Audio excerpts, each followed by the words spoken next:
So in other videos, I've talked about effective marketing and I've talked about the customer journey. But today, in this video, I want to talk about the foundation blocks for your marketing. It's a little bit like a house. It's a little bit like the foundation for your whole business. But your marketing will be less of a wobble with stronger foundations. So as I did mention in the previous videos, you need to be clear on your strategy. What is it that you're trying to achieve? Who do you want to attract? Who do you want to pull towards you with interest? And how are you going to pull them towards you in terms of your channel, in terms of your tactics, in terms of your message and your proposition?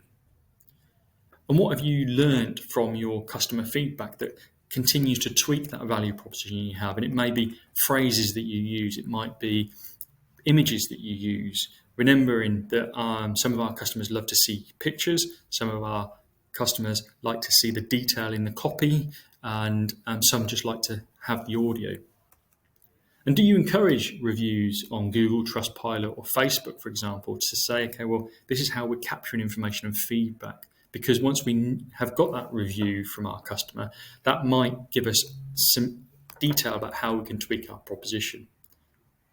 And it may give us some learns in terms of, well, do we need to review our pricing and our proposition based on that feedback that we have? The other aspect is working out a system that works for you. So, for example, one of the things I recommend is a channel grid.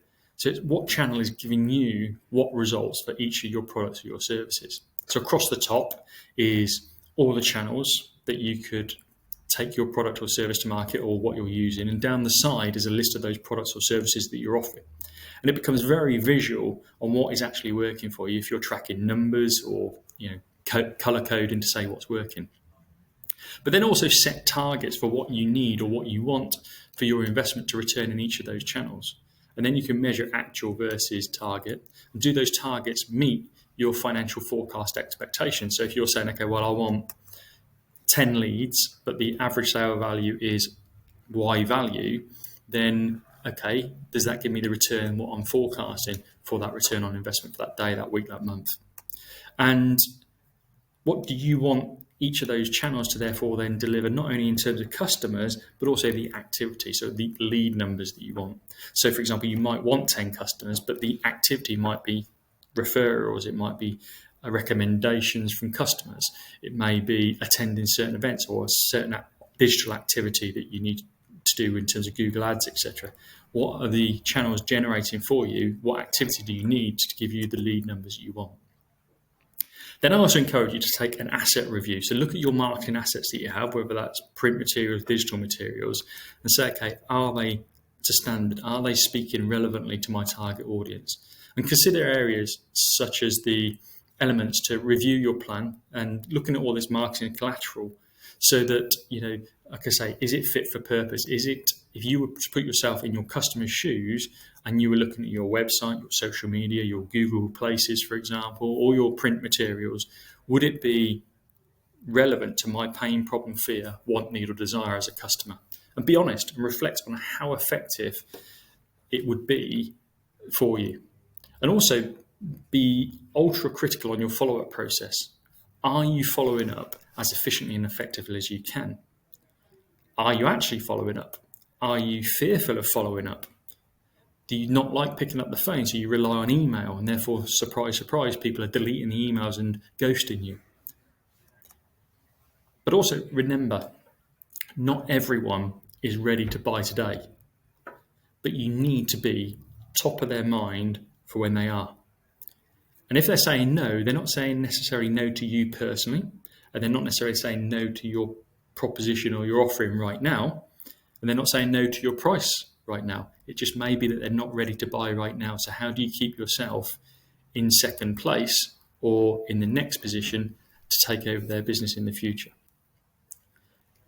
Also a consideration is, does your marketing have a systemized flow to it? So how do you attract your prospects? How do you then educate them? How do you nurture them? And how do you get them to then act on your calls to actions or the requests that you make in your marketing? And as I mentioned in a previous video, test your marketing small before rolling it out to a bigger campaign. So, spend a few £100 on a campaign rather than a few thousand campaign.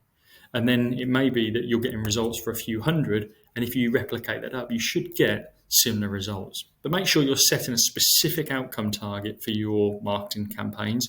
Choose the channel, create your assets, and as I say, test it small, track those numbers, and then you can review, tweak, and then repeat, or never do it again. And as I say, once you see the success that you have in your marketing campaigns and you have that desired level of return, then just level up that investment.